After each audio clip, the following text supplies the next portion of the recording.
Muy bien, hermanos, como ustedes ya saben, hemos empezado un estudio del libro de Hechos de los Apóstoles y ya esta es la cuarta semana en la cual estamos estudiando este precioso libro porque queremos encontrar los principios, los patrones,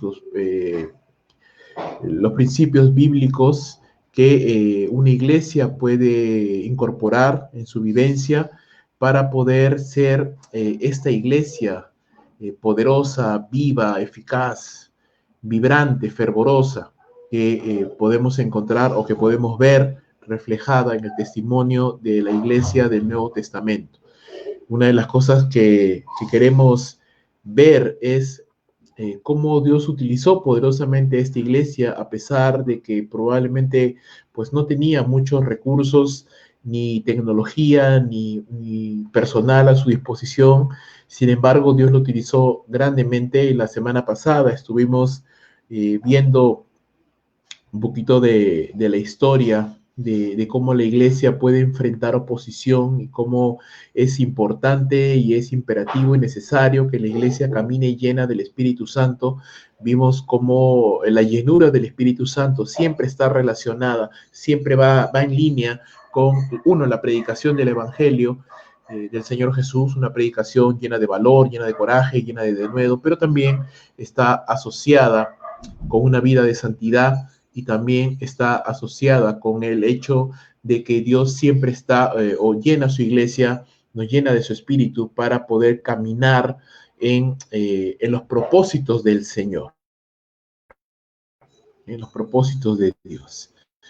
En esta oportunidad vamos a estudiar, o vamos a continuar estudiando el capítulo 4 del libro de los Hechos, y también vamos a entrar al capítulo 5, porque el final del capítulo 4 y el inicio del capítulo 5 nos habla, hermanos, de la gracia de Dios, cómo se manifiesta, cuál es la diferencia, ¿no? Y por ahí quiero entrar, cuál es la diferencia entre una iglesia que independientemente de su tamaño, independientemente de sus 2 años de existencia que tenga, independientemente de los recursos que posea, que maneje, sin embargo, puede ser una iglesia tan atrayente para las personas, tan como un imán, ¿no? Atraer a las personas y tan relevante en medio de la comunidad en la que se encuentra, que hace que una iglesia se considere una iglesia seca, una iglesia apagada, y que hace que una iglesia se considere viva, se considere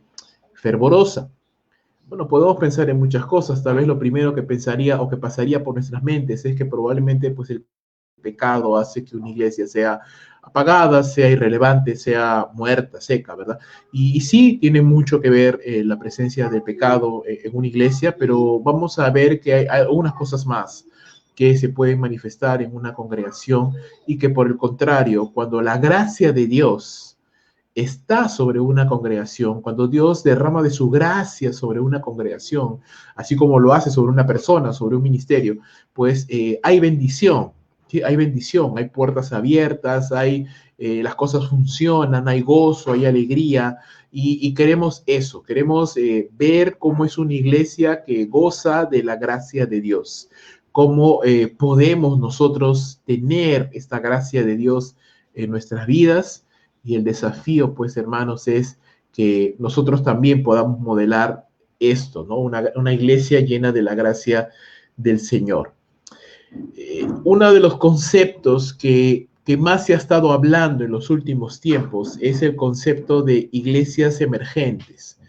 ¿Qué es una iglesia emergente, hermano? Una iglesia emergente son iglesias que han surgido sobre todo en las grandes metrópolis, en las grandes ciudades, y que tienen como características y comunes a todas ellas un equipo de alabanza de música contemporánea, una predicación sencilla, corta y sobre todo que apela a la problemática de las personas, es decir, una predicación terapéutica. También una iglesia emergente se caracteriza por ser una iglesia sobre todo juvenil, que hace probablemente mucha labor social ¿Y por qué y por qué empiezo con esto de las iglesias emergentes? Porque uno de los conceptos que se manejan dentro de las iglesias emergentes, independientemente de su nombre, denominación o lo que sea, es que buscan ser relevantes. Buscan ser relevantes, es decir, quiere ser una iglesia que no pase desapercibida ante el mundo que le rodea. ¿Sí? Y busca mucho esto, la relevancia, la trascendencia. Quieren ser una iglesia que deje un legado, que tenga una relevancia en el mundo que le rodea. Y la pregunta que quiero hacer, quiero plantear, quiero poner en la mesa en esta oportunidad, y quiero planteártela a ti y ponerlo aquí en la mesa y tratar de responderlo con la palabra de Dios es, ¿eso es lo que es una iglesia relevante? Es decir, un buen equipo de alabanza, o un grupo de jóvenes, ayuda social, un buen templo, eso es lo que es, eso es lo que significa, eso es lo único que se necesita para que una iglesia sea relevante, es decir, las iglesias que no tienen este tipo de logística no son relevantes. Creo que no. Creo que pecaríamos de ligeros al pensar que basta que una iglesia tenga estos elementos para que automáticamente sea una iglesia relevante. La verdad es, y vamos a verlo hoy en la palabra de Dios, como te digo, en la última parte del capítulo 4 del libro de los Hechos y la primera parte del libro del capítulo 5 del mismo libro, es que una iglesia poderosa, una iglesia relevante, una iglesia trascendente, es una iglesia donde la gracia de Dios se manifiesta de diferentes formas. Y lo que hace la diferencia entre una iglesia bendecida y una iglesia que no lo es, una iglesia que avanza y una que se detiene, una que crece y una que se estanca, una que logra cumplir lo que Dios ha encomendado a las iglesias y otra que no lo hace, la diferencia, el punto de inflexión, el punto de quiebre, lo que hace la gran diferencia entre el día y la noche es la gracia de Dios. La gracia de Dios. Y cuando hay una iglesia donde la gracia de Dios se manifiesta, donde Dios está derramando de su gracia, donde Dios tiene beneplácito, donde Dios se agrada de esa congregación, entonces esta congregación manifiesta, evidencia, muestra esta gracia de Dios de diferentes maneras, en la salvación de perdidos, es decir, gente constantemente está viniendo a los pies de Cristo, es una iglesia donde constantemente se ven nuevos convertidos, donde gente está llegando a la iglesia y se quedan.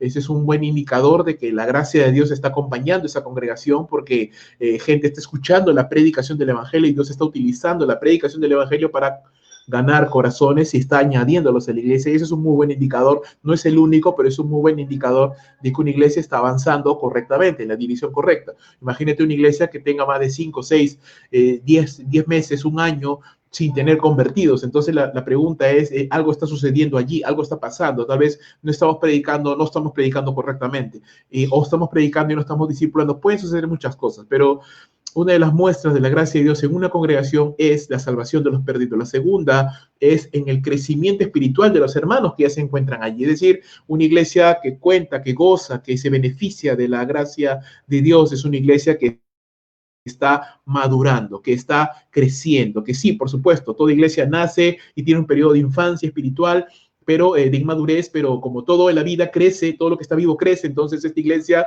tiende a crecer. Una iglesia que tiene la gracia de Dios, que cuenta con el beneficio de la gracia de Dios, es una iglesia que va a tender al crecimiento espiritual, no solamente crecimiento numérico en personas que se agregan, pero también crecimiento espiritual en madurez, en semejanza a la estatura de la plenitud de Cristo Jesús. También en unidad.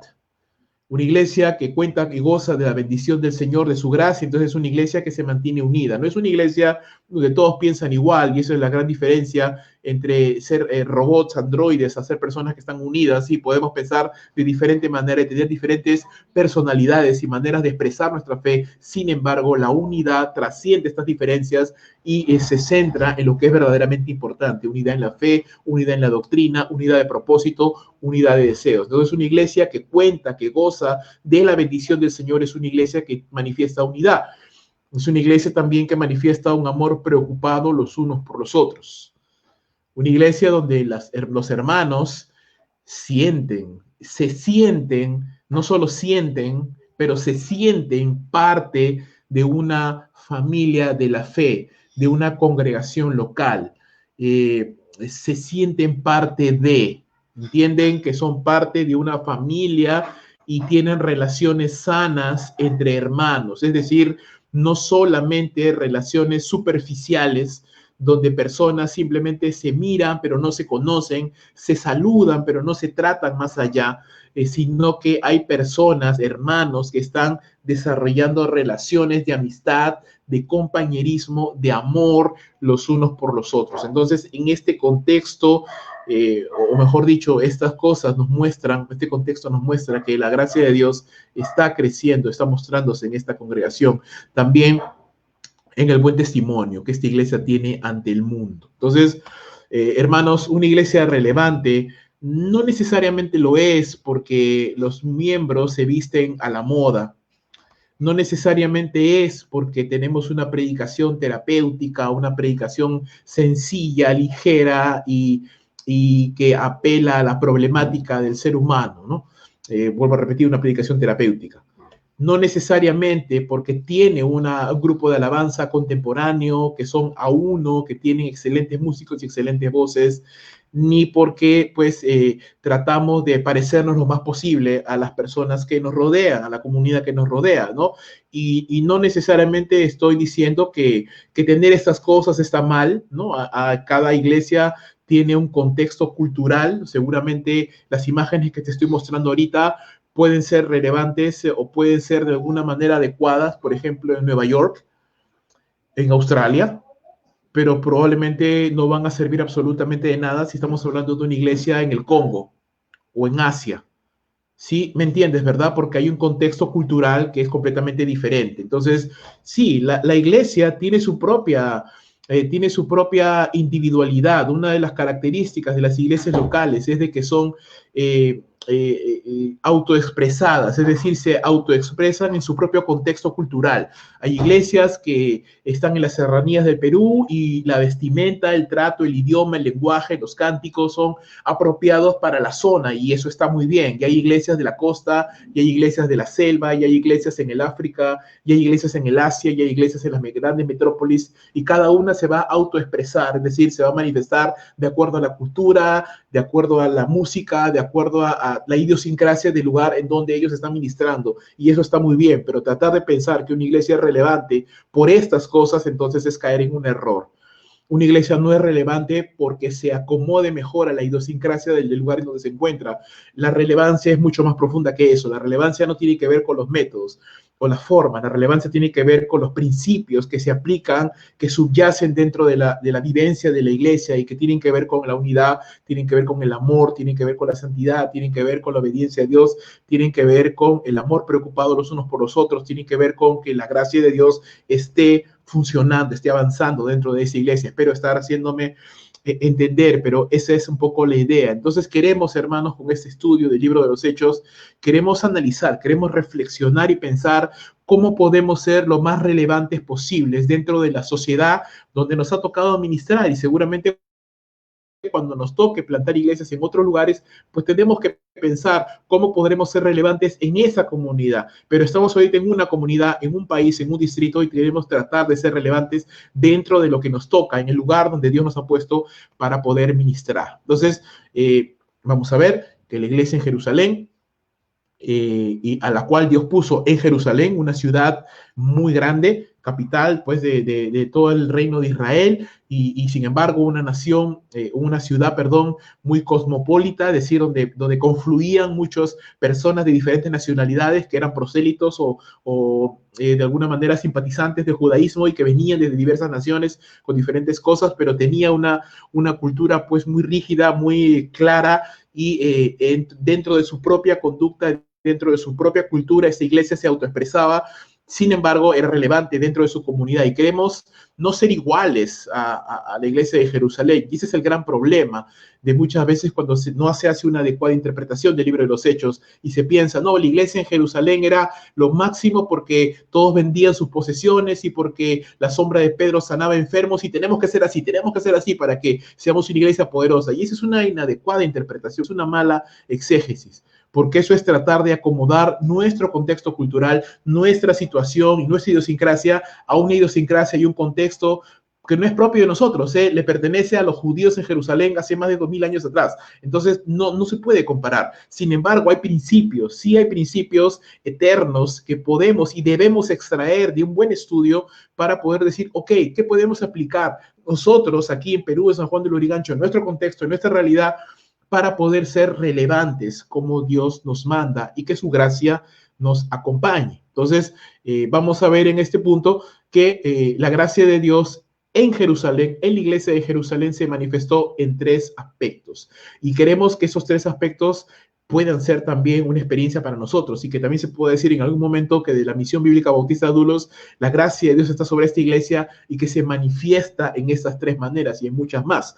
La primera, en el capítulo 4, versos 32 al 37, la gracia de Dios expresada en la generosidad y en el amor los unos por los otros. Capítulo 5, versos 1 al 11, la gracia de Dios expresada en la purificación de su pueblo, en la santidad. Y la gracia de Dios, versos 12 al 16 del capítulo 5, perdón, y ahí vamos a terminar, la gracia de Dios expresada en la unidad y en el testimonio, un buen testimonio ante el pueblo que le rodea. Entonces, unidad, santidad y un buen testimonio, ¿sí? Marcas y que nos hacen ver que una iglesia cuenta con la bendición del Señor. Acompáñame entonces a leer la primera parte, Hechos capítulo 4, versos 32 al 37. Dice la escritura de la siguiente manera: y la multitud de los que habían creído, ¿sí?, a la segunda predicación de Pedro, y en general a toda la iglesia que se encontraba ahí ya sabemos que hasta este punto eran ya más de 8,000 personas. La multitud de los que habían creído, dice, era de un corazón y un alma. Y ninguno decía ser suyo propio nada de lo que poseía, sino que tenían todas las cosas en común. Y con gran poder los apóstoles daban testimonio de la resurrección del Señor Jesús, y abundante gracia era sobre todos ellos. Así que no había entre ellos ningún necesitado, porque todos los que poseían heredades o casas las vendían y traían al precio lo vendido y lo ponían a los pies de los apóstoles, y se repartía cada uno según su necesidad. Entonces José, a quien los apóstoles pusieron por sobrenombre Bernabé, que traducido es hijo de consolación, levita, natural de Chipre, como tenía una heredad, la vendió y trajo el precio y lo puso a los pies de los apóstoles. Vuelvo a repetir, queremos hacer una adecuada interpretación, una adecuada exégesis del texto bíblico y no queremos caer en la simplicidad de decir simplemente, valga la redundancia, sí, hay que venderlo todo y hay que buscar que Dios nos llene de poder y que sane con estos hombres, ¿no?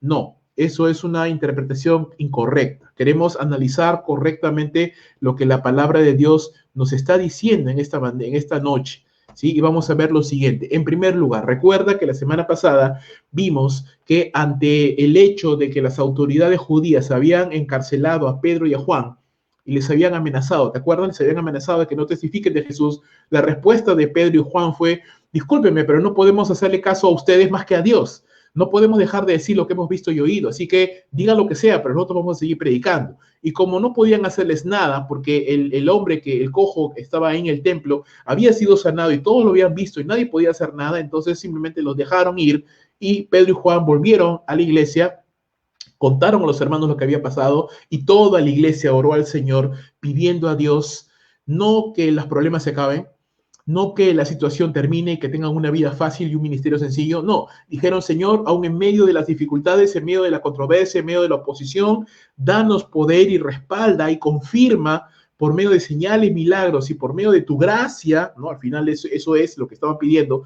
Muestra y respáldanos, muestra que tú estás con nosotros por medio de tu gracia, manifiéstate de tal manera que podamos seguir predicando tu palabra. Entonces hay cosas, hermanos, no negociables en la vida de una iglesia que desencadenan, que gatillan la bendición.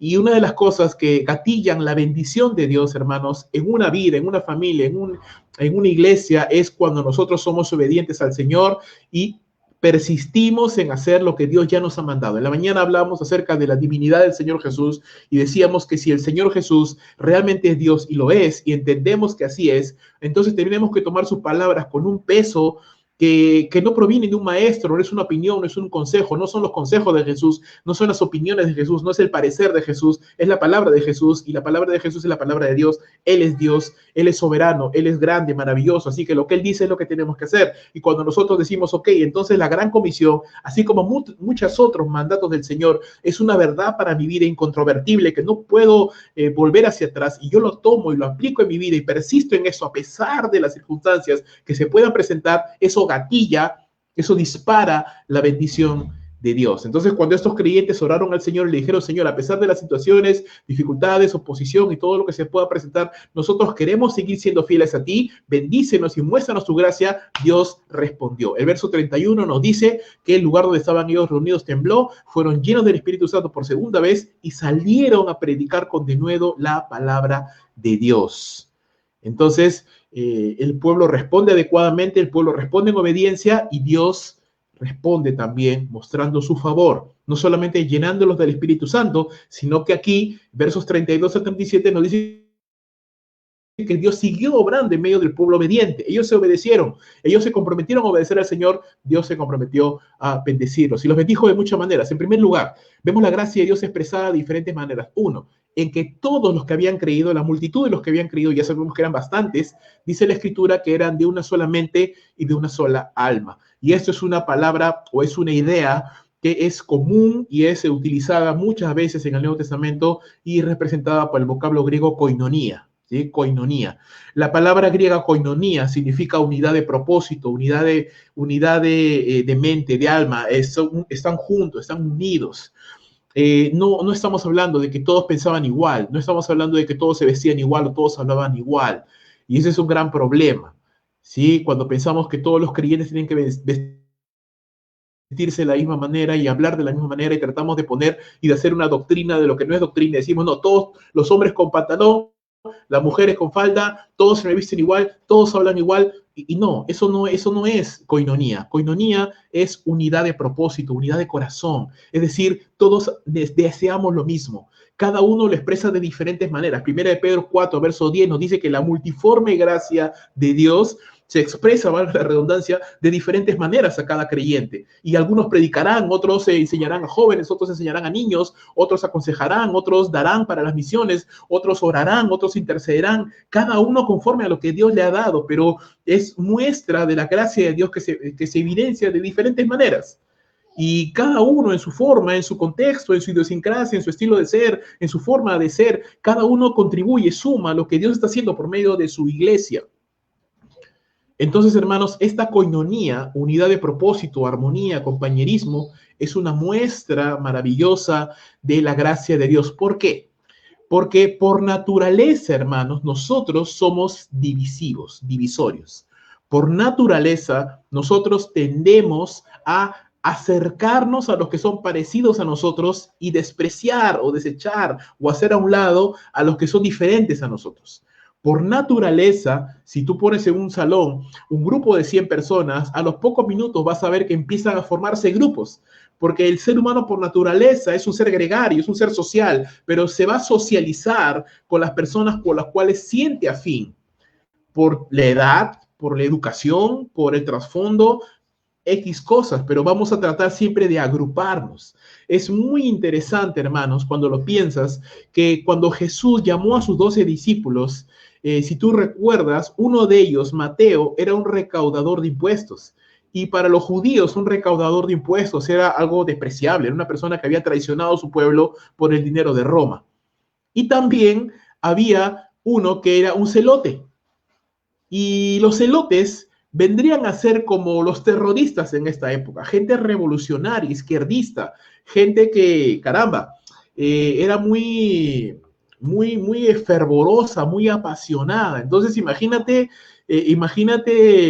el grupo de los discípulos del Señor, había un recaudador de impuestos, había un celote, había pescadores, había Judas Iscariote, que era de la parte pudiente de Israel, los demás eran de la parte humilde. Entonces había gente muy variada, muy variopinta, y eso era un caldo de cultivo para problemas.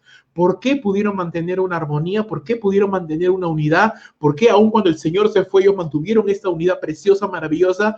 Porque en Cristo Jesús tenemos una unidad mayor, más grande, que ya va más allá de nuestro color de piel, de nuestra nacionalidad, de nuestros gustos, ¿no? Yo puedo tener gustos, mi hermano tiene otros gustos, me gustan estas cosas, a mi hermano, a mi hermana le gustan otras cosas, yo tengo un color de piel, mi hermano tiene otro color de piel, un origen, otro origen, una educación, otra educación, una profesión, un oficio, un talento, diferentes maneras de ser, de expresarnos, somos diferentes completamente, pero sin embargo hay algo que nos une más, que es más profundo, Y esta unidad espiritual es de lo que habla Efesios capítulo número 4, una sola fe, un solo Padre, un solo Cristo y Señor de todos, un bautismo, ¿verdad? Hay algo que nos une, que va mucho más allá de las diferencias superficiales que como personas podemos tener. Y esto es gracia, esto es muestra de la gracia de Dios. En la iglesia en Jerusalén estamos viendo esto.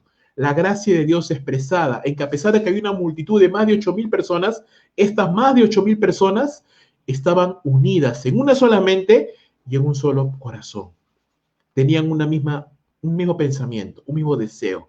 Querían agradar a Dios, querían servir al Señor. Cada uno con sus dones y talentos, cada uno desde su plataforma, desde su trinchera, como vendríamos a decir coloquialmente, pero cada uno deseaba lo mismo. Deseaba la gloria de Dios, deseaba la expansión del Evangelio, deseaba que las almas se salven. La pregunta es, hermano, ¿tú y yo estamos deseando lo mismo? ¿Tú y yo estamos trabajando hacia lo mismo? ¿O cada uno está remando por diferentes lados, ¿verdad? Hay una competencia de botes, de remos, y es un deporte de mucha sincronización, así como el nado sincronizado. Tú has visto el nado sincronizado en las Olimpiadas, ¿verdad? Has visto las competencias también de botes. Son competencias donde se requiere mucho el trabajo de equipo, que cada uno contribuya de manera sincronizada al equipo, porque si yo estoy remando hacia la izquierda y de pronto mi compañero empieza a remar hacia la derecha, no vamos a avanzar. No vamos a poder ganar. Y si en el nado sincronizado una señorita está nadando y haciendo una rutina y la otra señorita se olvidó de la rutina y empieza a hacer lo que a ella le parece, entonces no funciona y no van a poder clasificar. Entonces, hermanos, necesitamos y buscamos la unidad. Queremos la unidad. Queremos que Dios nos permite, nos bendiga con esta unidad de propósito, armonía y compañerismo. ¿Y cómo se manifestaba? Una de las maneras en cómo se manifiesta la unidad no es la única, hermanos, y esto es lo que quiero que podamos entender partiendo de una adecuada interpretación del libro de los Hechos. Es una de las maneras, no es la única, una de las maneras, un ejemplo que nos muestra la palabra de cómo se manifiesta esta unidad es en la preocupación de los hermanos. Dice, hay una valoración de las personas antes que los bienes, un desprendimiento amoroso y un cuidado de los miembros entre sí, porque la Biblia dice claramente que los hermanos ponían de sus bienes para poder ser de bendición para otros que se encontraban en necesidad. Ahora, esto no significa, y Lucas no está hablando acerca de un comunismo cristiano, ¿no? El comunismo nos habla de tomar y expropiar, ¿no? Decir, no, todos tienen que tener por igual, así que si tú tienes dinero, te lo quito, ¿no? Para repartirlo entre los demás. Eso es el comunismo. Y no funciona, no tiene ninguna razón de ser, pero la coinonía, la unidad en la iglesia no es esto, la unidad en la iglesia no toma, la unidad en la iglesia dice, ok, si hay alguien que necesita, yo comparto. Nace de mi corazón el deseo de compartir, de dar, de ayudar, de bendecir, porque hay una preocupación, porque hay un amor, hay un cuidado por los hermanos de la iglesia. También vemos que los apóstoles, dice, daban testimonio del evangelio con gran poder. Aquí, ¿qué estamos viendo, hermanos? Estamos viendo un equilibrio precioso, ¿sí? ¿Por qué? Porque por un lado, los apóstoles, los únicos líderes que en ese momento todavía habían de la iglesia, los apóstoles, predicando la palabra del Señor con poder, predicando el evangelio de Cristo Jesús y dedicados a eso, porque esa era su labor, esa era la labor principal, no la única, vuelvo y repito, no es la principal labor de los líderes espirituales, pero es no es la única labor, pero es la principal, predicar el evangelio del Señor y predicarlo correctamente, predicarlo con poder, predicarlo adecuadamente. El pueblo escuchando la palabra, obedeciendo la palabra y viviéndola en unidad, en gozo. Entonces, cuando ese diseño, y siempre te lo he dicho, hermano, cuando nosotros rompemos el diseño de Dios, ¿qué hay? Caos, problemas. Pero cuando seguimos el diseño de Dios, ¿qué hay? Bendición. Entonces, en el diseño de Dios, hermanos, los líderes son llamados principalmente a predicar la palabra de Dios, a capacitar a los santos.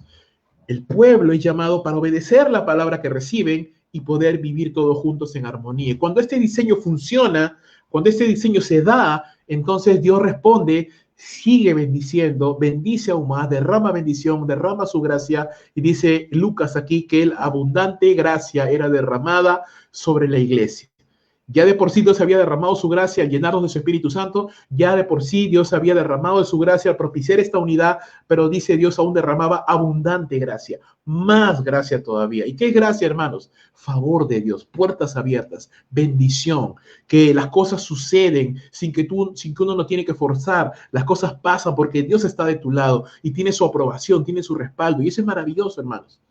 Eso es maravilloso, no queremos perder la gracia de Dios, porque hermanos, cuando perdemos la gracia de Dios, el cielo es de bronce, la tierra no da sus frutos, y eso lo puedes ver en Deuteronomio 27, 28. Cuando la gracia de Dios se retira de nuestras vidas, caray, no hay bendición, no hay bendición. Entonces, hermanos, recordemos, el diseño de Dios para la iglesia, los ministros capacitan a los hermanos para la obra del evangelio, los hermanos están ocupados obedeciendo al Señor y llevando adelante la obra del ministerio. Dios bendice, produciendo edificación, madurez espiritual y crecimiento numérico, porque recuerda, la Escritura dice claramente que había una preocupación entre ellos, ¿sí? Los apóstoles daban testimonio de la resurrección del Señor Jesús, abundante gracia era sobre ellos, los hermanos se preocupaban los unos por los otros y la iglesia iba creciendo, iba conformándose a la voluntad del Señor. ¿Qué más? Uno de los ejemplos de esta gracia abundante derramada sobre la iglesia la podemos ver cuando se nos dice de que cuando había un hermano necesitado, otros hermanos traían sus posesiones y las vendían, poniéndolas a los pies de los apóstoles para que sean repartidos entre quienes lo necesitaran. Y un ejemplo puntual de esto era José, o también conocido como Bernabé. Y se nos dice en la Escritura que este Bernabé era su apodo, ¿no? Él se llamaba José, pero los apóstoles le pusieron Bernabé, porque significa hijo de consolación. ¿Y por qué le llamaron así? ¿Por qué lo reconocieron? Y luego vamos a ver que Bernabé era un hombre muy querido de los apóstoles, un líder en la iglesia. ¿Por qué fue reconocido este hombre? Porque él tuvo la iniciativa, el buen deseo de vender una heredad que él tenía, un terreno, y venderlo y con ese dinero ponerlo a los pies de los apóstoles para que los apóstoles pudieran repartir entre quienes tenían necesidad. Recuerda, hermano, recuerda que la iglesia nació no solamente con judíos de Jerusalén, sino con muchos que habían venido para Pentecostés, que no vivían en Jerusalén, sino que venían de otros lugares lejanos y que se quedaron ahí todavía en Jerusalén para ser entrenados, para ser discipulados. Entonces, esas personas estaban y necesitaban sustento económico, necesitaban ayuda, más los mismos cristianos nuevos de Jerusalén mismo que podían estar pasando algún tipo de opresión económica, sobre todo porque pues el judaísmo estaba empezando ya a tener cierta inquietud, cierto reparo y oposición hacia los cristianos. Ahora la pregunta es, entonces eso significa que todos tenemos que vender nuestras cosas y regalarlo a todos. No, no está refiriéndose a esto, recuerda. Estamos hablando de un contexto en particular. ¿Cuál es el principio? El principio es la generosidad. El principio es la preocupación de un hermano por el otro. Entonces, ¿la Biblia enseña que la iglesia tiene que preocuparse por aquellos que están pasando necesidad económica? Sí, por supuesto que la Biblia enseña de esto. Entonces, como iglesia tenemos que tener, allá hablando de manera práctica, algún fondo destinado para poder ayudar en algún momento a una familia o hermano o hermana que esté pasando por una angustia económica. Sí, claro que sí. ¿Hay parámetros para esto? Sí, claro. Pablo enseñó claramente acerca de esto. Pablo enseñó en 1 Timoteo, enseñó acerca de esto. Entonces, ¿a quiénes se les debe de ayudar? En primer lugar, 1 Timoteo 5:3 dice, honra a las viudas que en realidad lo son. Así que, ¿a quiénes tenemos que ayudar económicamente? En primer lugar, a las viudas que realmente lo necesitan. Y otra vez, ¿eso significa que solamente podemos ayudar a viudas? No, mi hermano. Recuerda, contexto. En el contexto de ese mundo oriental bíblico de esta época, las personas más necesitadas eran las mujeres que habían quedado viudas, porque no tenían ningún tipo de sustento económico, más allá de su marido que había muerto. Trasladando el concepto, el principio a nuestro tiempo, estamos hablando de que la ayuda debe ser canalizada sobre todo a aquellas personas que realmente tienen y están pasando un apremio económico muy difícil y que realmente tienen necesidad.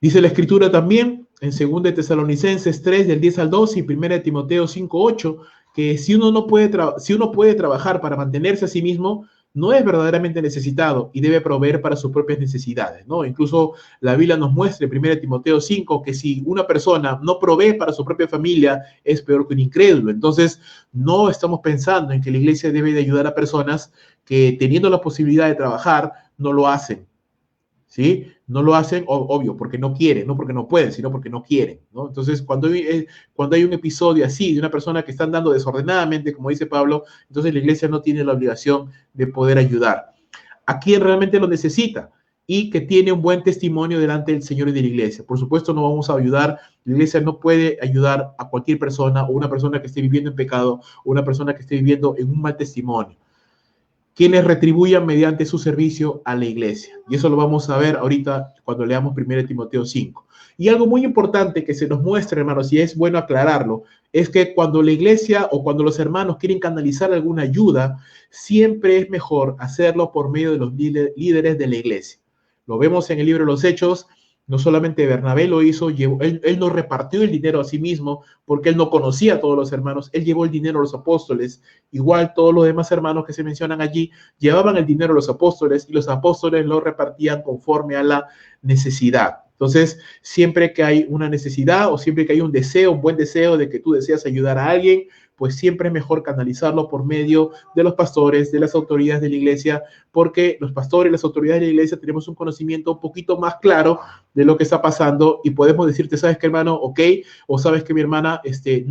No es necesario que le ayudes a esta persona porque realmente no tiene necesidad. Entonces, habría mucho más que hablar ahí, pero ahí creo que ahí lo dejamos. 1 Timoteo 5 dice, verso 3, honra a las viudas que en verdad lo son, pero si alguna viuda tiene hijos o nietos, aprendan estos primero a ser piadosos con su propia familia y a recompensar a sus padres, porque esto es lo bueno y agradable delante del Señor. Es decir, si una persona tiene hijos, entonces los hijos deben ser, obviamente, hijos en edad de trabajar, obviamente. Y si estas personas tienen que mantener a sus padres, tienen que mantener a sus padres. Mas la que en verdad es viuda y ha quedado sola, espera en Dios y es diligente en súplicas y oraciones noche y día. Pero la que se entrega a los placeres viviendo está muerta. Manda también estas cosas para que sean irreprensibles, porque si alguno no provee para los suyos, y mayormente para los de su casa, ha negado la fe y es peor que lo incrédulo. Sea puesta en la lista. ¿Qué lista? La lista de personas a las cuales la iglesia ayudaba. Se ha puesto en la lista solo la viuda no menor de 60 años, que haya sido esposa de un solo marido, que tenga testimonio de buenas obras, se ha creado hijos, se ha practicado la hospitalidad, se ha lavado los pies de los santos, se ha socorrido a los afligidos, se ha practicado toda buena obra. Pero viudas jóvenes no admitas, porque cuando impulsadas por su deseo se rebelan contra Cristo, quieren casarse, incurriendo también en condenación por haber quebrantado su primera fe. Y también aprenden a ser ociosas, andando de casa en casa, y no solamente ociosas, sino también chismosas y entremetidas, hablando lo que no debieran. Quiero pues que las viudas jóvenes se casen, críen hijos, gobiernen su casa, que no den al adversario ninguna ocasión de maledicencia, porque ya algunas se han apartado en pos de Satanás. Si algún creyente o alguna creyente tiene viudas, que las mantenga y no sea agravada a la iglesia, a fin de que haya lo suficiente para las que en verdad son viudas. Entonces, ya cerrando y redondeando la idea de la ayuda, la idea del auxilio que la iglesia puede y debe dar a los hermanos, siempre está sujeto a determinados contextos. Personas que por alguna crisis muy fuerte, que por una necesidad puntual, no pueden en ese momento propiciarse un bien, un sustento económico, entonces la iglesia puede ayudar. Personas que están y tienen un buen testimonio, que les conocemos y que conocemos de su servicio, de su amor a Dios y que necesitan en este momento, ¿podemos ayudar? Sí, por supuesto que sí. Personas que están viviendo en desorden, que están viviendo en desobediencia, no. La iglesia no está obligada a ayudar a personas así porque son personas que están viviendo un trato de Dios y necesitan vivir y, mejor dicho, entender las cosas que están haciendo y probablemente los efectos de su desobediencia. Sí, creo entonces y espero que esto haya quedado claro, hermanos, con ese respecto. Ahora, esto no significa, hermanos, que queremos ser fríos, ¿verdad? Queremos ser fríos y decir, no. A ver, hacemos un estudio, ¿no? Y a ver si esta persona merece que le ayuden o no. No, hay casos y casos, hermanos. Hay casos y casos en los cuales uno va a tener que aplicar criterio, uno va a tener que orar al Señor y siempre recordar ser generoso. Entonces, hermano, si usted en algún momento tiene ese deseo de poder ayudar a alguien, está muy bien, hermano. Tiene un muy buen deseo. Canalícelo a través de la iglesia. Hágalo llegar a su pastor y diga, pastor, ¿sabes qué? Tengo en mi corazón ayudar a esta persona. Entonces tu pastor te dirá, ok, hermano, hermana, está bien, nosotros le haremos llegar esta ofrenda al hermano. Porque si no, y simplemente hacemos y decimos, no, yo le quiero dar porque yo quiero, ¿no? Y le doy simplemente y sin que nadie lo sepa, hermanos, esto genera un malestar, esto es un desorden y Dios nos ha llamado a orden. Hay una norma de autoridad y no podemos pasarla por delante. Entonces espero que eso se entienda. hermanos. No estamos diciendo que no queremos ser generosos, queremos y tenemos que ser generosos, pero todo bajo un debido orden y todo bajo los principios de la palabra de Dios. Sí queremos contar con la bendición de Dios. Entonces, Dios bendice su obra como solo cuando somos fieles, predicando y obedeciendo la palabra de Dios. Los líderes predicando y capacitando y el pueblo juntos todos sirviéndole al Señor. Cuando hacemos esto y cuando lo pintamos y barnizamos, como dice Pablo en Tito, cuando adornamos la doctrina de Dios nuestro Salvador, no solamente con la teoría, pero con la práctica, es decir, no solamente hablamos del amor de Dios, pero lo demostramos por medio de nuestra generosidad, por medio de nuestro amor, por medio de nuestro cuidado, y el amor no solamente se muestra, hermanos, con dar dinero a una persona, el amor se muestra también cuando tú oras por esa persona, cuando tú estás detrás de esa persona, animándole, llamándole, cuando tú estás pendiente de un hermano, de una hermana, y puedes mostrar amor también de esas maneras, a través de una palabra, de una oración, de una palabra de ánimo. Puedes mostrar amor de diferentes maneras, no solamente en términos o en términos monetarios. Pero cuando adornamos la doctrina de Dios y vivimos en ese amor, en esa preocupación, en ese cuidado los unos por los otros, entonces Dios derrama de su gracia. Cuando todos, hermanos, cada uno conforme a las capacidades que Dios le ha dado, puede ser de bendición para su hermano. Tal vez tú puedes ser de bendición con finanzas. Excelente. Canalízalo a través de la iglesia. Bernabé lo hizo. Los hermanos del primer siglo lo hicieron. No lo hagas desordenadamente. No lo hagas desordenadamente. No caigamos en ese desorden. No, pero yo tengo el deseo de ayudar. Está muy bien, pero canalízalo por medio de los líderes para que haya un orden. Tal vez no puedes ayudar con la economía a alguien. Está bien, pero puedes orar por esa persona. Puedes llamarle. Puedes animarle. Y de muchas maneras podemos mostrar el amor, la generosidad y el cuidado a nuestros hermanos. Recuerda, nadie tiene pues la vida comprada, todos podemos pasar en algún momento de escasez, necesidad, y nos necesitamos los unos a los otros. Y tenemos que ser generosos y solidarios. Segundo punto, la gracia de Dios expresada en la purificación de su pueblo. Y aquí vamos a ver el inicio del capítulo 5, la historia muy conocida seguramente por usted y por mí de Ananías y Zafira. Dice la palabra de Dios, pero cierto hombre llamado Ananías, con Zafira su mujer, vendió una heredad y sustrajo del precio, sabiéndolo también su mujer, y trayendo solo una parte, la puso a los pies de los apóstoles. Y dijo Pedro, Ananías, ¿por qué llenó Satanás tu corazón para que mintieras al Espíritu Santo y sustrajeras del precio de la heredad? Reteniéndola no se te quedaba a ti, y vendida no estaba en tu poder. ¿Por qué pusiste esto en tu corazón? No has mentido a los hombres, sino a Dios. Al oír Ananías estas palabras, cayó y expiró, y vino un gran temor sobre los que le oyeron. Y levantándose los jóvenes lo envolvieron y sacándolo lo sepultaron. Pasado un lapso como de 3 horas sucedió que entró su mujer, no sabiendo lo que le había acontecido, su marido. Entonces Pedro le dijo, dime, ¿vendiste en tanto la heredad? Y ella dijo, sí, en tanto. Y Pedro le dijo, ¿por qué conviniste en tentar al Espíritu del Señor? Y aquí a la puerta, a los pies de los que han sepultado a tu marido, y te sacarán a ti. Al instante ella cayó a los pies de él y expiró. Y cuando entraron los jóvenes la hallaron muerta y la sacaron y la sepultaron junto a su marido. Y vino gran temor sobre toda la iglesia y sobre todos los que oyeron estas cosas. En contraste, y este es un contraste bien interesante, porque versos anteriores acabamos de ver la historia de Bernabé, que hizo lo mismo, vendió un terreno, pero este hombre, si te das cuenta, no solamente entregó todo el dinero del terreno, sino que el corazón que él tenía era una muestra de esa preocupación amorosa por los hermanos. Vio hermanos que estaban en necesidad, él tenía los recursos para poder bendecir, lo llevó el dinero a los pies de los apóstoles y para que los apóstoles pudieran repartir a los que tuvieran necesidad. Pero en el caso de Ananías y Zafira, no fue así, no había el mismo corazón. Ellos ambos se coludieron, ambos se pusieron de acuerdo, marido y mujer, y qué tristes, hermanos, cuando, si es triste que uno de los cónyuges tiente al otro a pecar, es más triste cuando los dos se ponen de acuerdo para pecar. ¿Sí? En este sentido, Zafira no fue una mujer idónea, fue un tropiezo para su marido. No le aconsejó, no le advirtió. Y Ananías también fue un tropiezo para su mujer. No le lideró, no le dijo, mujer, ¿cómo se te ocurre pensar en eso? No, vamos a obedecer al Señor. No, ninguno de los dos. Los dos se desobedecieron al Señor. Los dos se pusieron de acuerdo para pecar. Hermano, vuelvo y repito, si es terrible ya que uno de los cónyuges sea tropiezo para avanzar, más terrible es que los dos estén completamente apagados. Los dos estén completamente alejados del Señor. Esa es una gran tristeza y un gran tropiezo para sus hijos. Mucho cuidado, hermanos. Ananías y Zafira, ambos fueron tropiezo el uno para el otro, siendo creyentes, se pusieron tropiezo el uno al otro. No se exhortaron el uno al otro.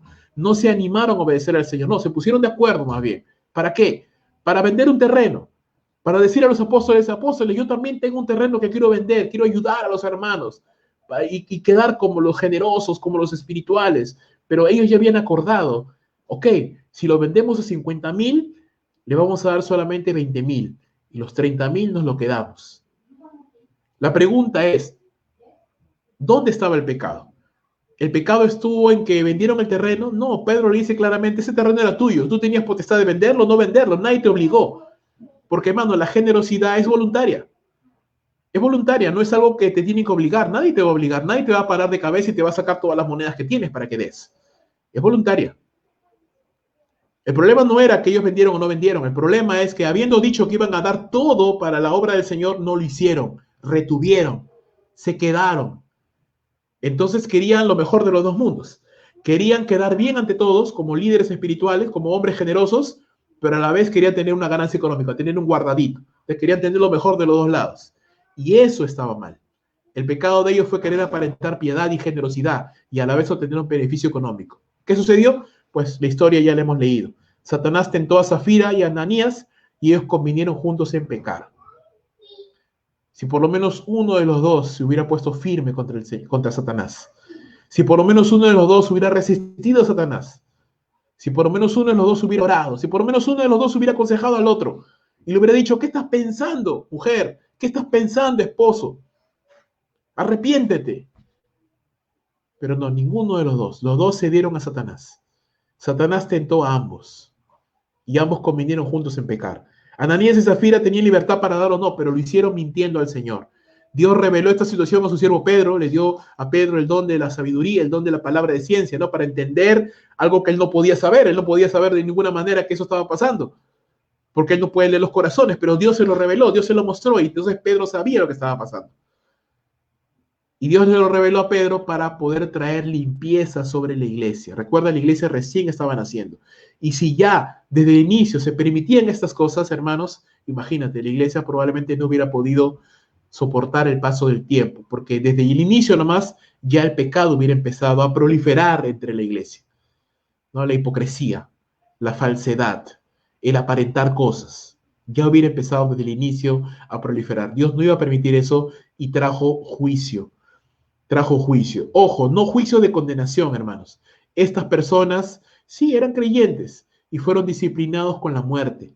Recuerda, ya lo hemos visto antes, Dios te puede disciplinar cuando desobedecemos al Señor, sí, y lo puede hacer incluso con la muerte, con debilidad, con enfermedad o con muerte.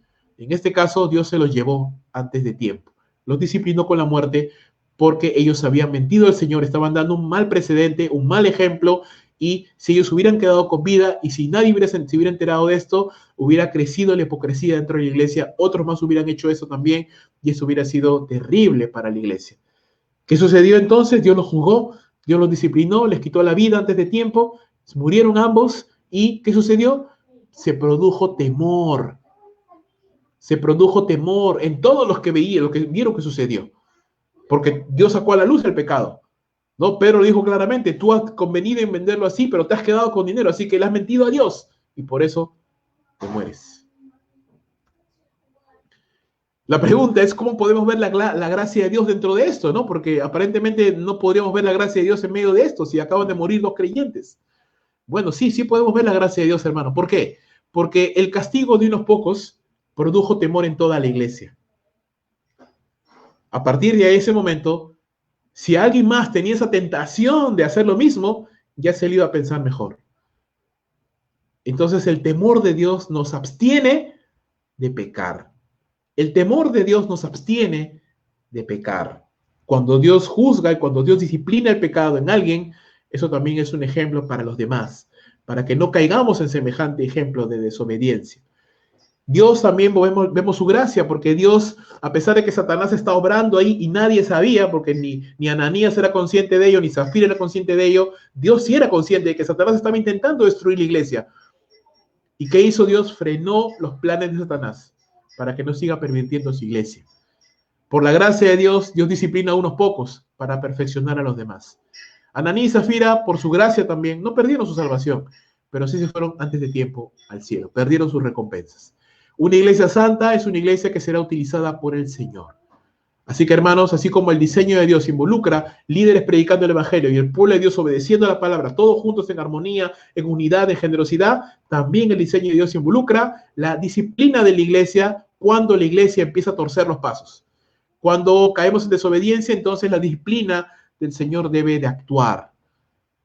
Cuando un hermano vive desordenadamente, hermanos, cuando un hermano resiste a la exhortación de los ancianos de la iglesia, la Biblia nos manda a animar a un hermano, a consolarlo, de alguna manera a exhortarlo en buenas palabras, pero si esa persona resiste la exhortación, continúa en un estilo de vida de desobediencia, entonces, hermanos, los ancianos de la iglesia están llamados a poder actuar, a poder intervenir, exhortar, llamar al orden a esa persona.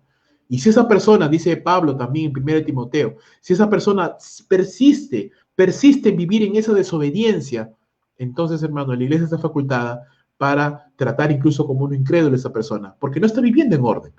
La pregunta es, por no caer mal, por ser buena gente, a veces permitimos el pecado, toleramos el pecado, no le decimos nada, no, pobrecito, hay que entenderlo, hay que entenderla. El problema es, hermano, que se da un mal ejemplo, un mal precedente, porque otros van a decir, ¿por qué a él se lo permiten? ¿Por qué a ella se lo permiten? Entonces yo también lo puedo hacer. Y por temor de desagradar a uno, todos los demás se ven contaminados. Hermanos, no es bonito hablar de la disciplina de la iglesia, pero es necesario hablar de la disciplina de la iglesia. Y este pasaje nos habla de esto. La disciplina de la iglesia, hermanos, es parte de la disciplina de Dios. Dios disciplina por medio de su iglesia, por medio de hermanos, por medio de circunstancias, aún por medio de la muerte. Y utiliza la iglesia también como un agente disciplinador. La disciplina, hermanos, siempre busca el crecimiento, la restauración y la santidad. ¿Quiénes son llamados a ejercitar esa disciplina? Todos los creyentes. La Escritura dice claramente, si tú ves que tu hermano peca, acércate y exhórtale en el amor del Señor. Si ese hermano persiste en esta actitud, entonces tú eres llamado a ir a buscar a un líder, a un anciano, y decir, hermano, pastor, ¿sabes qué? Mira lo que está pasando. Vamos a hablar con este hermano porque no entiende. Le hablo, le digo, no entiende. No es bonito, no es agradable, pero si queremos la gracia de Dios en el pueblo, en su iglesia, tenemos que hacerlo. Tenemos que procurar que la iglesia camine en orden, obediencia y en santidad. Primera de Corintios 5, del 1 al 13, conoces esa historia, un hombre que había tomado a la mujer de su padre, y la enseñanza de Pablo es igual, ¿verdad? De cierto se oye que hay entre vosotros fornicación, tal fornicación cual ni aún se nombra entre los gentiles, tanto que alguno tiene la mujer de su padre, y vosotros estáis envanecidos. ¿No debierais más bien haberos lamentado para que fuera quitado de medio de entre vosotros el que cometió tal acción? Ciertamente yo como ausente en cuerpo, pero presente en espíritu, yo como presente he juzgado al que tal cosa ha hecho. En el nombre de nuestro Señor Jesucristo, reunidos vosotros y mi espíritu, con el poder de nuestro Señor Jesucristo, el tal se ha entregado a Satanás para destrucción de la carne, a fin de que el espíritu sea salvo en el día del Señor Jesús. No es buena vuestra jactancia, ¿no sabéis que un poco de levadura leuda toda la masa? Limpiaos pues de la vieja levadura para que seáis masa nueva, sin levadura como sois, porque nuestra Pascua, que es Cristo, ya fue sacrificada por nosotros. Así que celebremos la fiesta, no con la vieja levadura, ni con la levadura de malicia y de maldad, sino con panes sin levadura, de sinceridad y de verdad. Os queda escrito por carta que no juntéis con los fornicarios, no absolutamente con los fornicarios de este mundo, o con los avaros, o ladrones, o los idólatras, pues en tal caso sería necesario salir del mundo. Más bien os escribí que no juntéis con ninguno que llamándose hermano fuera fornicario, o avaro, o idólatra, maldiciente, borracho, ladrón, con el tal ni aún comáis. ¿Por qué razón? ¿Por qué? ¿Qué razón tendría yo para juzgar a los que están afuera? ¿No juzgáis vosotros a los que están adentro? Porque a los que están afuera Dios juzgará. Quitad pues a este perverso de entre vosotros. La idea, hermanos, es entonces que la iglesia, los hermanos en la iglesia, tenemos que tener una labor de no solamente de amor, no solamente de preocupación, sino también de cuidado. Tú y yo tenemos que ser cuidadores, guardas de nuestros hermanos. El amor, vuelvo a repetir, no solo se muestra con una ayuda económica, también se muestra cuando oras por esa persona, cuando intercedes por esa persona, cuando buscas el bienestar de esa persona, cuando te paras delante de esa persona y le dices, hermano, hermana, ya pues, ¿hasta cuándo vas a estar así? Ponte en orden, abandona esa vida, Recapacita. No puedes decir, no, no, yo no me quiero meter en problemas, yo no quiero quedar mal, van a pensar que soy un odioso, una odiosa. Hermano, no, no, no, no, no. La Biblia nos habla claramente. Si tú realmente amas, te tienes que preocupar. O si tú tuvieras un hijo, una hija y ves que andas por malos caminos, ¿lo vas a ignorar, lo vas a dejar que se vaya y que se muera? ¿No lo vas a reprender? Es lo mismo que tenemos que hacer con nuestros hermanos. Pensar que solamente el pastor tiene que hacerlo es absurdo. Todos los hermanos, el diseño de Dios es que todos juntos trabajemos en esto, animándonos, exhortándonos, orándonos unos por los otros, ayudándonos. Ese es el diseño de Dios, hermanos. Y cuando esto sucede, Dios bendice. Dios bendice su obra cuando la iglesia camina en santidad. Por medio de su gracia, Dios llama a su iglesia a buscar la disciplina y aún él mismo disciplina a sus hijos para que participen de su santidad. Entonces, hermanos, no solamente andemos en orden, pero animemos a nuestros hermanos a andar en orden. No tengas temor. Llama a tu hermano, llama a tu hermana, escríbele. Hermana, ¿por qué no congregas? Hermano, ¿qué pasa? ¿Qué está pasando? Déjame que te animo. ¿Cómo te puedo ayudar? ¿Entiendes? Amándonos, ayudándonos, exhortándonos. Dice la Escritura, estimulándonos al amor y a las buenas obras. Esa es la labor que tenemos que hacer. Y por último, la gracia de Dios expresada en la unidad de testimonio ante el pueblo. Hechos 5, del 12 al 16, dice, por la mano de los apóstoles se hacían muchas señales y prodigios en el pueblo, y estaban todos unánimes en el pórtico de Salomón. De los demás, ninguno se atrevía a juntarse con ellos, mas el pueblo los alababa grandemente. Y los que creían en el Señor aumentaban más. Gran número así de hombres como de mujeres, tanto que sacaban los enfermos a las calles, los ponían en camas y lechos para que al pasar Pedro, a lo menos su sombra cayera sobre alguno de ellos. Y aún de las ciudades vecinas venían muchos a Jerusalén, trayendo enfermos y atormentados de espíritus inmundos, y todos eran sanados. La disciplina del Señor que sucedió minutos antes o momentos antes en la vida de Ananías y Zafira tuvo su efecto, hermanos. Uno, hubo temor en toda la iglesia. Entonces ahora la iglesia está caminando en santidad y en temor de Dios. Tienen temor ahora porque han visto lo que Dios puede hacer. Han visto que Dios le puede quitar la vida a alguien si camina desobediencia y persiste en desobediencia. No estoy enseñando, y por favor, no me vayas a malinterpretar, no estoy diciendo que Dios te va a quitar la vida apenas tú te equivocas. No, no, no. La disciplina tiene niveles. ¿Acaso cuando tu hijo se equivoca o hace algo, tú inmediatamente lo vas a agarrar a palos, lo vas a masacrar a golpes? No. Tú primero adviertes, luego adviertes y sigues advirtiendo. Y cuando ya hay una persistencia, aplicas el castigo físico. Y ese castigo va a ser proporcional, según el grado de la falta, según la rebeldía que muestra tu hijo, tu hija. Dejarlo sin disciplina es maldad. Decirle, no, no, no, no, no, yo no te voy a disciplinar. ¿Qué dice la Biblia? El que ama a su hijo temprano lo corrige. Si yo no disciplino a mis hijos, a mis hijas, no los amo, no los quiero. Si yo no soy parte de la disciplina de la iglesia, entonces no amo a mis hermanos. Pero si los amo, los voy a corregir. Pero si esta persona persiste en su desobediencia, por más que le hablan, le exhortan, oran por esa persona, persiste en desobediencia, entonces la iglesia tiene que aplicar una disciplina. Incluso esa disciplina puede llegar a que esa persona sea expulsada de la iglesia, porque no desea obedecer al Señor. Y espero que Dios nunca nos permita llegar a ese punto. Pero si esa persona persiste en esa actitud, entonces Dios también puede intervenir, incluso llevándose a esa persona, llevándoselo antes de tiempo. Entonces, la iglesia tiene temor, la iglesia ahora desea caminar en santidad. Dice la Escritura que Dios sigue utilizando poderosamente a los apóstoles porque se solucionó ese problema del pecado, la hipocresía no fue a más, se limpió esa situación, el liderazgo está limpio, Dios está obrando, utilizando a los apóstoles. La iglesia, dice, es de bendición para la comunidad que le rodea. La iglesia sigue caminando en unidad y dice que el pueblo, aunque no se unían a ellos, los alababan grandemente. Los alababan grandemente. Es decir, reconocían que ellos caminaban con Dios.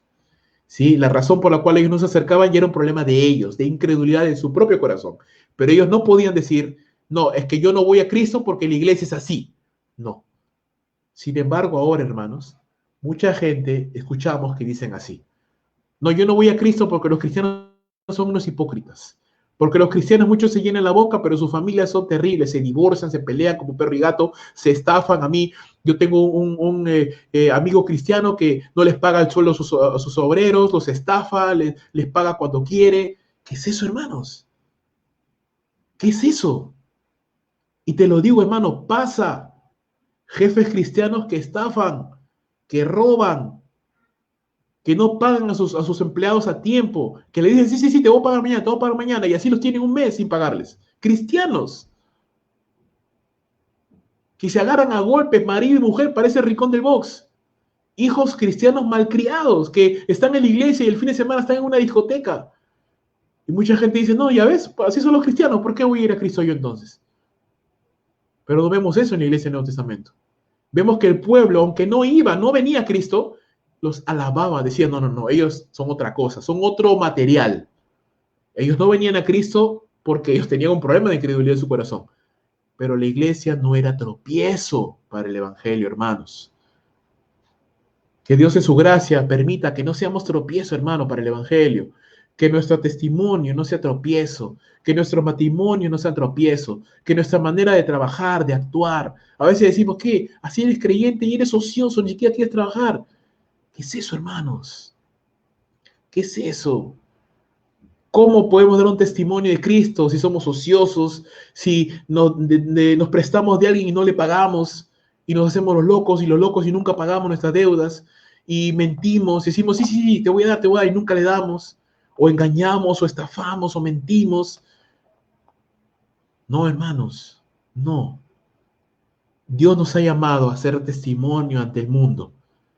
Y cuando hacemos esto, hermanos, cuando caminamos en bendición, cuando somos de testimonio, cuando obedecemos al Señor, cuando caminamos en esa unidad, Dios sigue bendiciendo, derramando su gracia.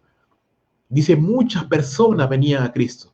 Diariamente venían más personas. Dios bendecía con crecimiento numérico. Dios bendecía con crecimiento espiritual. Dios aún hacía milagros, dice, de sanidad y liberación de demonios. No solo dentro de la iglesia, ojo, dice el pueblo. Es decir, que la iglesia era de bendición al pueblo. Así como Jesús fue de bendición y muchos de los que se salvaron no creyeron en Dios, pero igual fueron bendecidos por Dios.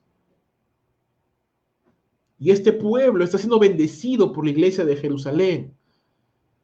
Dios bendice entonces a la comunidad por medio de la iglesia. Y ese es el diseño de Dios, hermano. Dios quiere utilizar a la iglesia como herramienta de bendición, no como tropiezo para el evangelio. El testimonio de la iglesia ante el mundo, entonces, es el de una congregación viva, llena de poder, de gracia, que es de bendición para los que la rodean. Esa es la verdadera relevancia, hermanos. Esa es la verdadera trascendencia. No tiene nada que ver con la manera como se viste, si tienen grupo de alabanza, si cantan guayno, pop, rancheritas, no tiene nada que ver con eso. No tiene nada que ver si te vistes como hipster, como hámster, como no sé qué. No tiene nada que ver. No tiene nada que ver. Tiene que ver con el estilo de vida de la iglesia y de los creyentes. Esa es la verdadera relevancia. Cuando realmente damos testimonio del Evangelio de Jesús, cuando nuestras vidas muestran ante los demás, adornamos la doctrina de Cristo con nuestra vida. Mira lo que dice la palabra de Dios, Mateo 5, voy terminando ya. Vosotros sois la sal de la tierra, pero si la sal se desvaneciera, ¿con qué será salada? No sirve más para nada, sino para ser echada fuera y hollada por los hombres. Vosotros sois la luz del mundo. Una ciudad sentada sobre un monte no se puede esconder. Ni se enciende una luz y se pone debajo de un almud, sino sobre el candelero, y alumbra a todos los que están en casa. Así alumbre vuestra luz delante de los hombres, para que vean vuestras buenas obras y glorifiquen a vuestro Padre que está en los cielos. Tito 2:11. Porque la gracia de Dios se ha manifestado para salvación a todos los hombres, enseñándonos que renunciando a la impiedad y a los deseos mundanos, vivamos en este siglo sobria, justa y piadosamente, aguardando la esperanza bienaventurada y la manifestación gloriosa de nuestro gran Dios y Salvador Jesucristo, quien se dio a sí mismo por nosotros, para redimirnos de toda iniquidad y purificar para sí un pueblo propio, celoso de buenas obras. Esto habla y exhorta y reprende con toda autoridad. Nadie te menosprecie. La gracia de Dios se manifiesta entonces, hermanos, cuando bendice a su iglesia, haciéndola relevante ante el mundo que le rodea. La verdadera relevancia ocurre cuando la iglesia llega a ser de bendición al mundo que le rodea, mostrando a Dios tanto en la teología como en una adecuada práctica, es decir, adornando la doctrina. Cuando confirmamos con nuestras vidas la doctrina que estamos predicando. Esa es la idea, mi hermano. Entonces, ¿qué debemos orar, hermanos? ¿Que la gracia de Dios esté sobre nosotros? Por supuesto. Pero que la gracia de Dios esté sobre nosotros significa que nosotros entonces tenemos que en nuestros matrimonios reflejar a Cristo. En nuestras finanzas, reflejar a Cristo. En nuestras palabras, reflejar a Cristo. Si tú dices algo, lo cumples. Si tú te comprometes a algo, lo haces. Das buen testimonio. Mira lo que dice Pablo a Timoteo en 1 Timoteo 4, 7 en adelante. ¿Qué dice? Sé de ejemplo. Ocúpate en la predicación, en la exhortación, dicen tanto yo vengo. Que tu aprovechamiento sea manifiesto a todos, dice. Entonces, hermanos, somos llamados a dar testimonio, sobre todo aquellos que estamos sirviendo al Señor en algún área de ministerio. Tenemos que dar buen testimonio con nuestros matrimonios, con cómo manejamos las finanzas, con nuestras palabras, con nuestro carácter, con la manera como tratamos a los demás. Tenemos que dar testimonio, no ser tropiezo, hermanos. Esa es la verdadera relevancia. No un cargo, no un título, sino la influencia que podemos ganar sobre las personas con nuestro ejemplo, con nuestro ejemplo. Termino. ¿Qué Dios quiere que aprendamos o sepamos entonces, hermanos? Debemos de pedirle al Señor que su gracia esté sobre nosotros y sobre nuestra iglesia. ¿Me vas a ayudar, hermano, a orar porque la gracia de Dios esté sobre la misión bíblica Bautista Adulos? Ojalá que sí. Ayúdame. Ayúdame, hermano, hermana, a orar. Señor, que tu gracia esté sobre nuestras vidas, sobre nuestras familias, sobre nuestros niños, sobre nuestros jóvenes, sobre la iglesia. Porque si la gracia de Dios está sobre nuestra iglesia, vamos a ver unidad, vamos a ver santidad, vamos a ver crecimiento y vamos a ver testimonio ante el mundo. Gracia de Dios significa, recuerda, puertas abiertas, bendición, respaldo de Dios a lo que hacemos. Que hacemos algo y Dios lo bendice, lo respalda, lo multiplica. Debemos buscar ser unidos y caminar en generosidad, amor y preocupación los unos por los otros. Debemos procurar la santidad para que Dios sobre con poder entre nosotros y debemos buscar ser de bendición a los que nos rodean. Recuerda, somos bendecidos para ser de bendición a otros. Hermanos, vuelvo y repito, la gracia de Dios son puertas abiertas, bendición. Y si no estoy experimentando esto, hermanos, oremos al Señor. Y dile, Señor, yo quiero experimentar puertas abiertas. Yo quiero experimentar bendición. Yo quiero ser bendecido para bendecir a otros. Yo quiero ser parte de una iglesia relevante, trascendente, que brilla como luminares en el mundo, dice, en medio de una generación perversa, alumbrando con el evangelio de nuestro Señor Jesucristo. Ese es el tipo de iglesia que Dios quiere que tú y yo seamos, una iglesia relevante, trascendente, para la gloria del Señor. ¿Qué te parece? Vamos a orar.